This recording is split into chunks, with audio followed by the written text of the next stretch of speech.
I personally dealt with work addiction myself.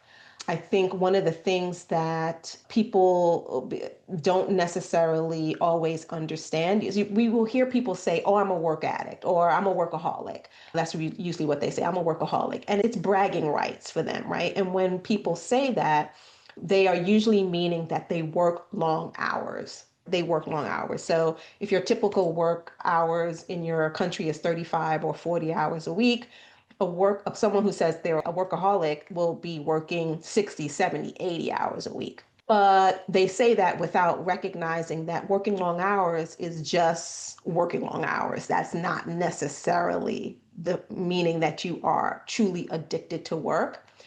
I realized that I was addicted to work probably in my late 30s.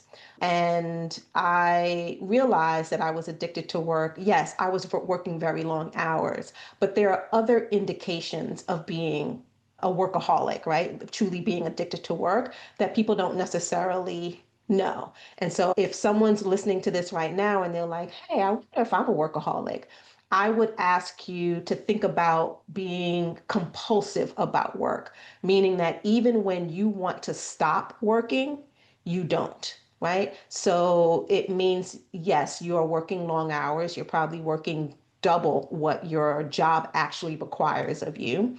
Another indication or symptom could be that when you want to stop, you don't stop. Another indication could be that if you have relationships, your personal relationships outside of work are being damaged because you are working so much, meaning you're either not spending enough time with your partner, your children, your parents, etc. Or when you are spending time, when you're not working, technically not in the office or not actually on the clock for the job, you are still thinking about work. So you're physically not there, but your mind is still there. You're planning the next meeting. You're retelling a conversation that you had with a colleague the prior week. You are strategizing on how you're going to tackle a certain project, all while you're at the dinner table with your family or you're out shopping or something, right? All of these are potential symptoms of you being work addicted, not just working long hours. If you just enjoyed that video, check out the longer version right here.